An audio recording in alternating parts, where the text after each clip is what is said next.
Et la fin de notre générique, le grésillement que vous retrouvez après les vacances. Et on réattaque de nouveau parce que les vacances, c'est fini.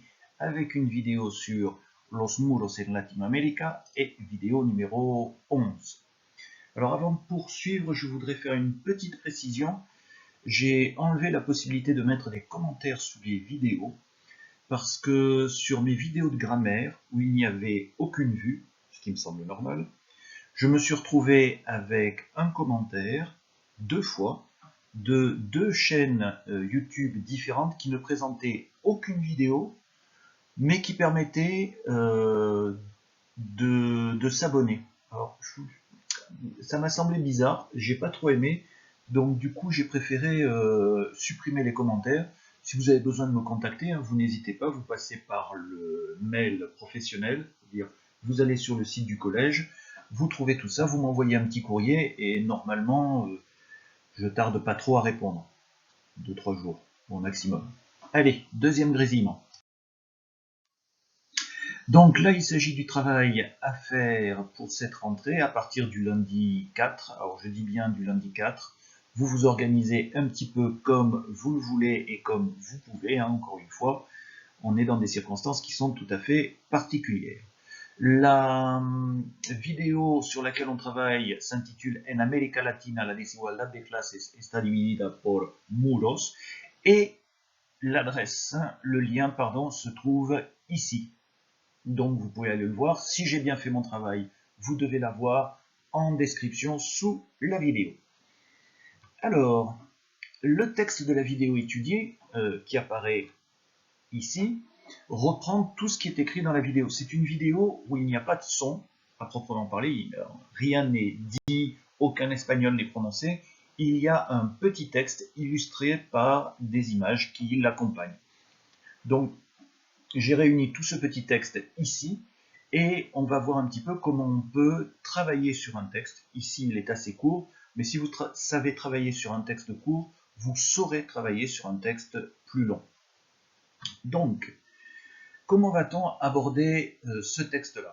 Eh bien, je crois qu'il faut faire plusieurs lectures, parce que plus vous allez lire, plus vous allez comprendre et plus vous allez avoir confiance.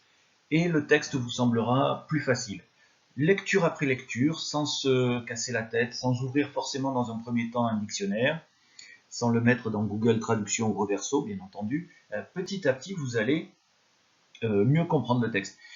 Et aussi avoir confiance. C'est important d'avoir confiance parce que beaucoup d'élèves rejettent l'étude des textes. Moi ça m'est arrivé souvent, je distribue une photocopie de texte en classe, et puis la première réaction des élèves, ça va être de faire « j'y comprends rien ». Bon, pas forcément sur ce ton-là, mais grosso modo, ils vont dire que c'est trop difficile, qu'ils ne comprennent pas. Alors qu'en fait, avec une méthode de lecture, comment on va dire, déstressée, avec un petit peu de confiance, ben, finalement, on arrive à comprendre pas mal de choses. Donc, je vais vous laisser faire pause pour lire ce texte-là plusieurs fois en silence. Là, je ne vous demande pas de le lire à voix haute, vous le lisez tranquillement en silence, et on se retrouve tout de suite après. Faites 3-4 lectures. Bon, 2-3. J'ai bien négocié. 2-3 lectures, tranquillement, pour essayer de comprendre. Allez, c'est parti. Vous pouvez faire pause, vos lectures, et on se retrouve après.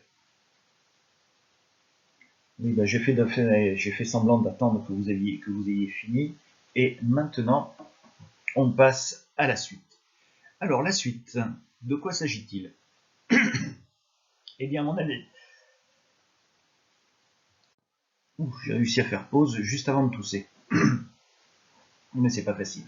Donc, j'allais dire, avant de faire pause, qu'à mon avis, dans le texte, ce que vous pouvez comprendre, c'est ce qui se trouve ici, en bleu.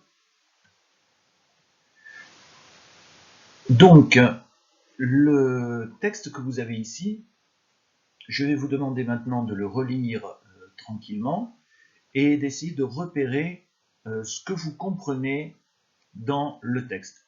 Alors, on serait en classe, je vous distribuerai la photocopie du texte, je vous demanderai de prendre un surligneur et de surligner ce que vous comprenez, afin de vous démontrer que finalement, vous comprenez pas mal de choses dans le texte. Donc là, relisez-le une fois maintenant et essayez de repérer tout ce que vous comprenez, voire éventuellement de compter ce que vous comprenez.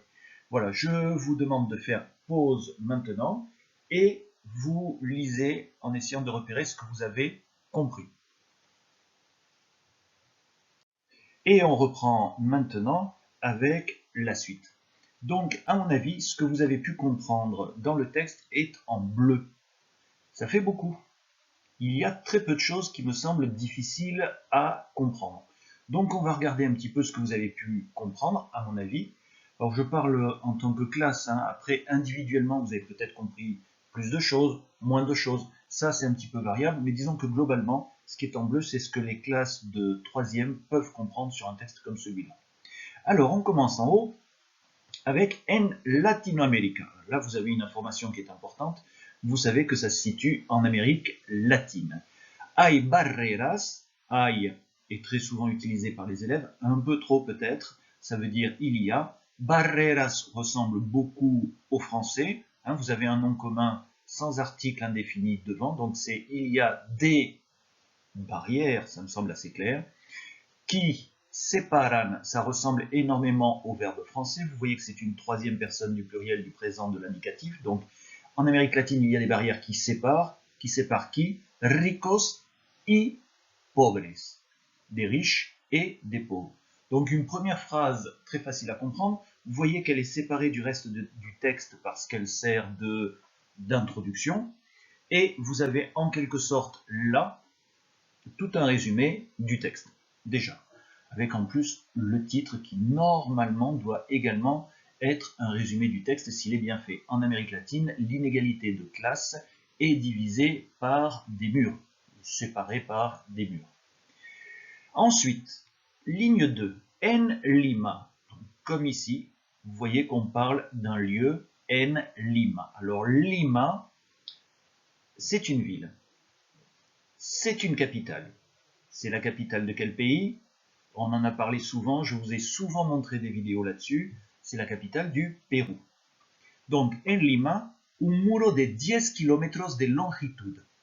Alors, première chose que l'on peut comprendre d'un bloc, un muro, j'enlève le O final et on a un mot français, de 10, j'espère que vous savez compter jusqu'à 10, kilómetros, c'est pratiquement comme du français.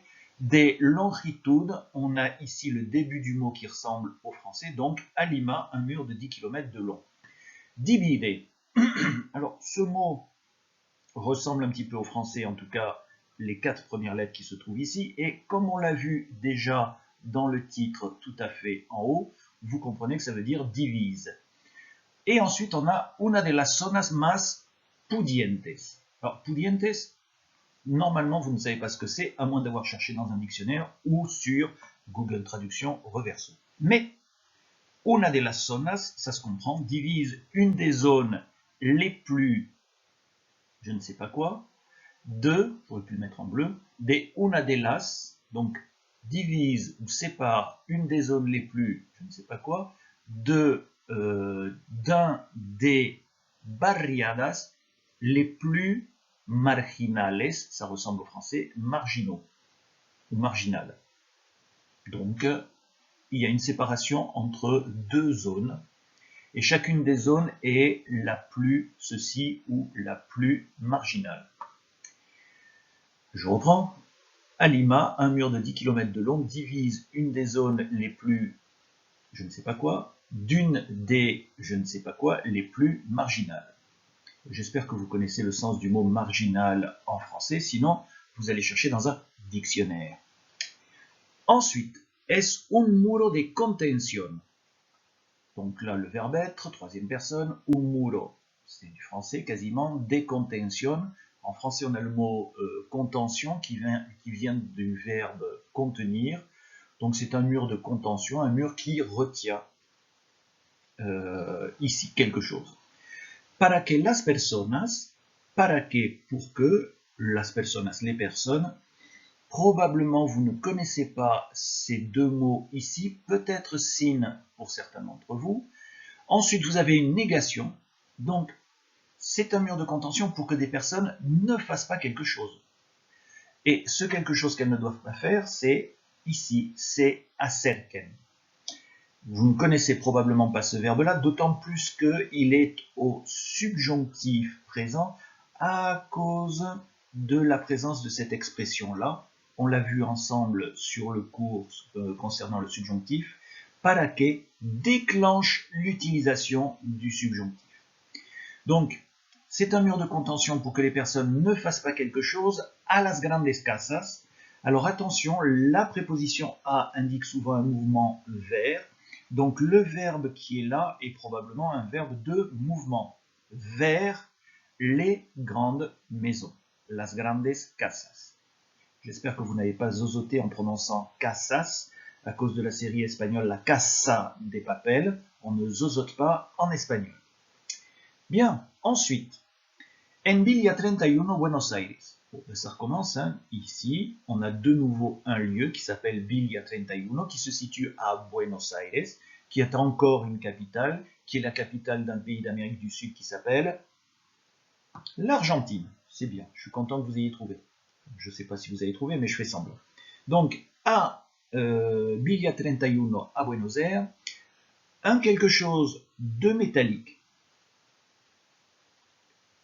Ensuite, vous avez le verbe occultar au présent.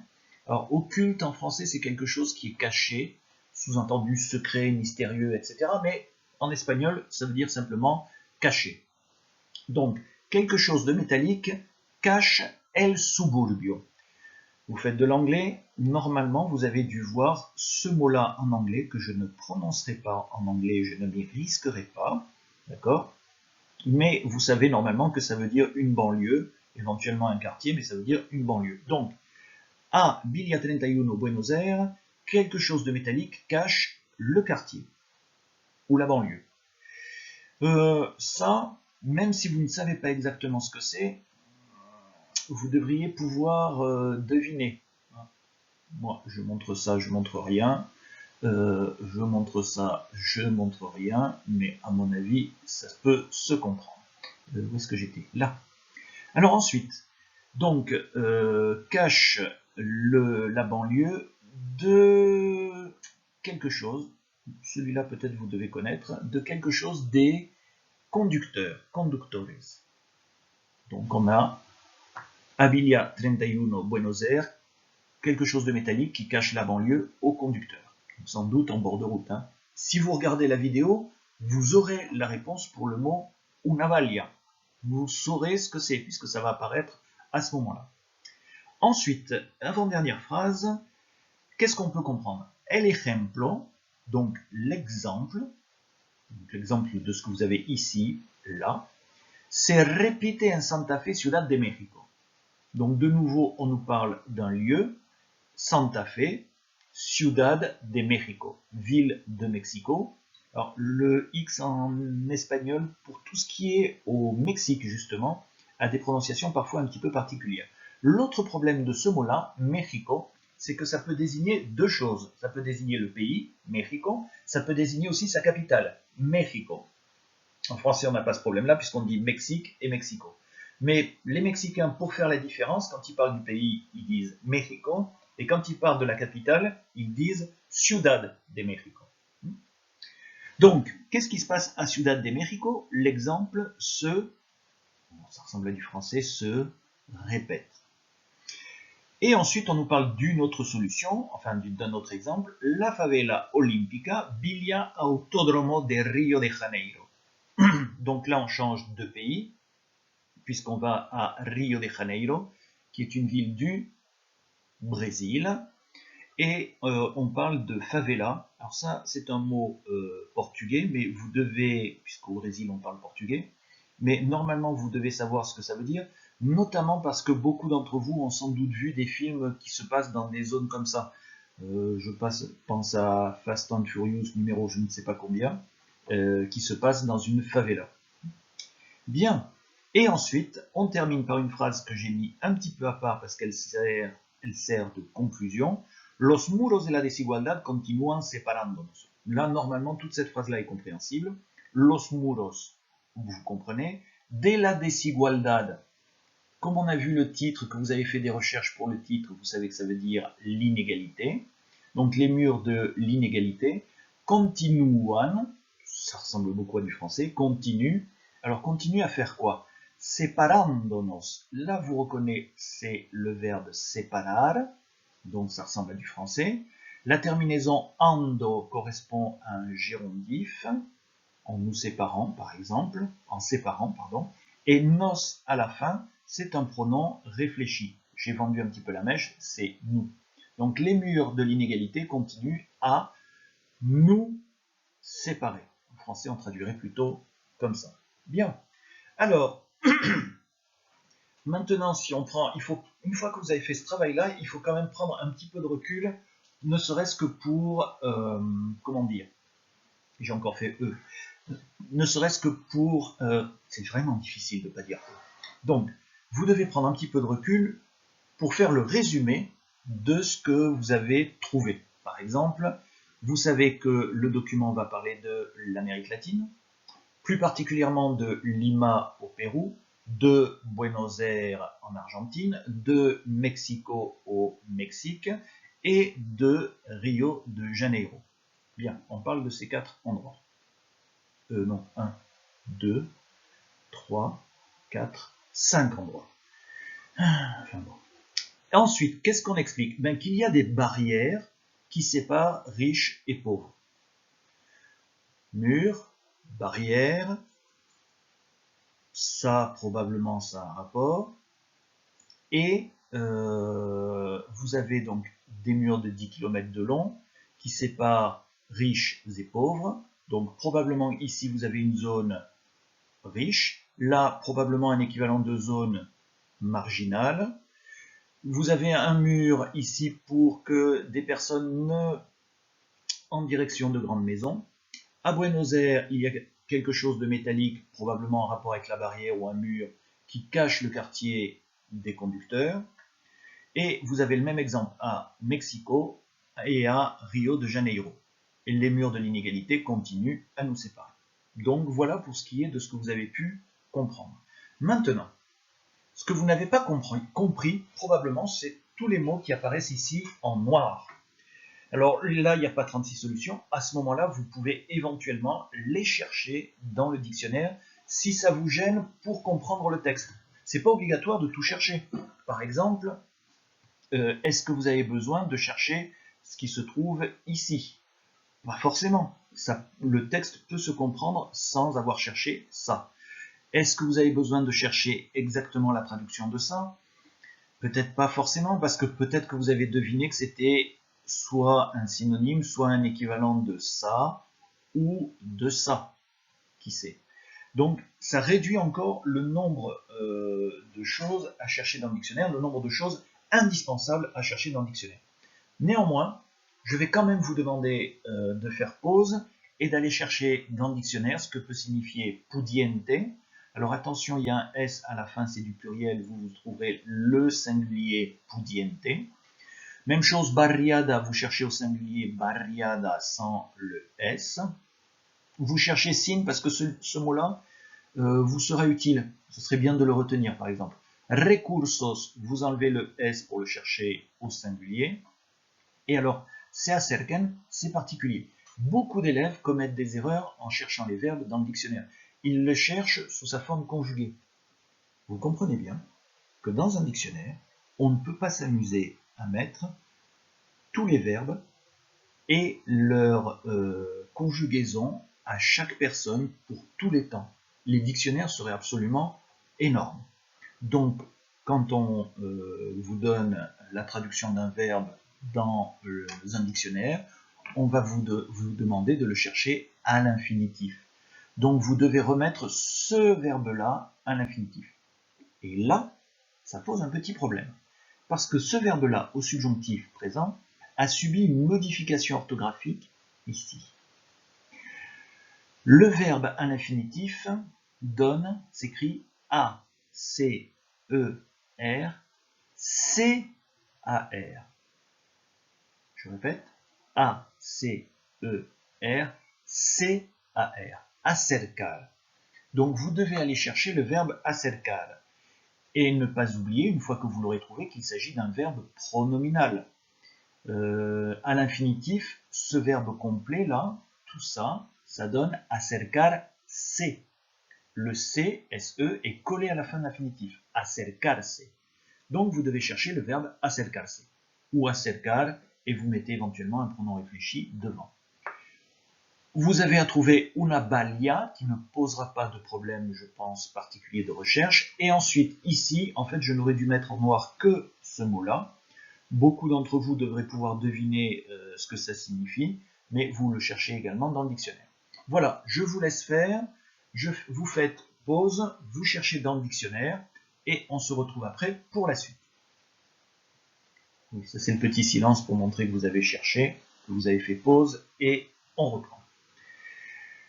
Alors, là, maintenant, ce que je vais vous demander de faire, et vous pouvez le deviner rien qu'au petit micro qui se trouve ici en bas à droite, je vais vous demander de faire plusieurs lectures, j'ai bien mis au pluriel là, plusieurs lectures à voix haute, et ensuite je vous demanderai de regarder et d'écouter la vidéo. En fait, écouter, non, pas tellement, parce que il n'y aura pas de... Il n'y a pas de son, je ne sais pas pourquoi j'ai mis ça, sans doute un copier-coller, je n'ai pas réfléchi. Donc vous allez commencer par me lire tout le texte à voix haute. Alors attention, vous allez arrêter la lecture à voix haute quand vous aurez réussi à lire sans hésitation et sans faute. Alors sans hésitation, ça ne veut pas dire que vous devez lire vite, mais vous ne devez pas buter sur les mots ou sur les phrases. Et sans faute, parce que tant que vous lisez en faisant des fautes, vous risquez plus tard de recopier des fautes, voire d'apprendre par cœur des fautes. L'idéal, ça serait de le lire en présence de quelqu'un d'autre qui pourrait vérifier ce que ça donne. Quitte à utiliser Google Traduction, faire un copier-coller du texte que normalement j'ai mis en description pour pouvoir le réécouter. Même si quelqu'un ne s'y connaît pas en espagnol, il pourra peut-être quand même vous dire « Ah non, là c'est pas pareil sur Google Traduction et sur ce que tu as dit ». Je vous fais une première lecture rapide, enfin disons pas rapide, mais une première lecture normale pour que vous puissiez l'entendre. N'hésitez pas à le réécouter plusieurs fois pour pouvoir vous-même vous entraîner. Certains d'entre vous auront peut-être besoin de m'écouter plusieurs fois avant de se lancer à leur tour dans une lecture. Sans hésitation et sans faute. Première lecture, vitesse normale. En Latinoamérica hay barreras que separan ricos y pobres. En Lima, un muro de 10 kilómetros de longitud divide una de las zonas más pudientes de una de las barriadas más marginales. Es un muro de contención para que las personas sin recursos no se acerquen a las grandes casas.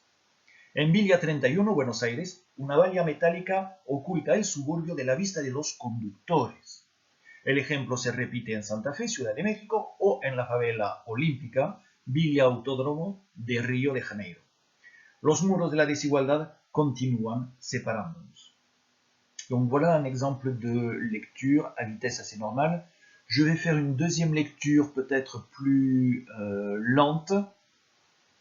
Si un espagnol m'écoute, ça serait une lecture un petit peu bizarre. C'est un petit peu comme si en français je lisais en disant « En Amérique latine, il y a des barrières qui séparent riches et pauvres. » Oui, ça donnerait un petit peu ça, je suppose.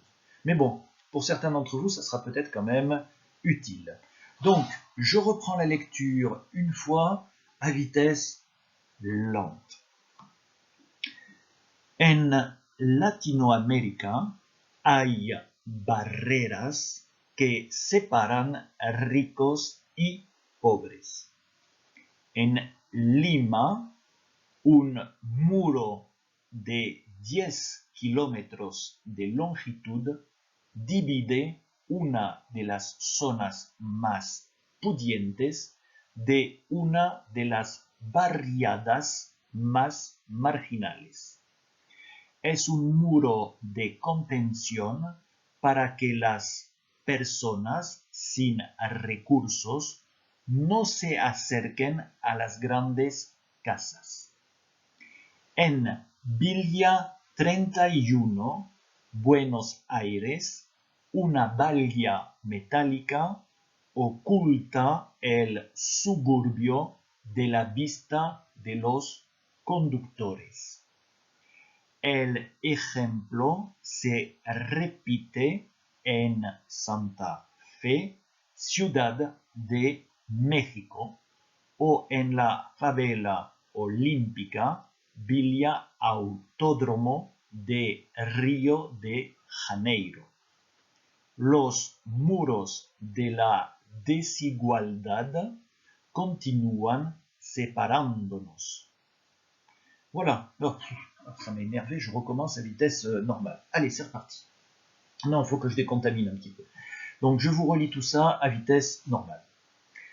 En Latinoamérica hay barreras que separan ricos y pobres. En Lima, un muro de 10 kilómetros de longitud divide una de las zonas más pudientes de una de las barriadas más marginales.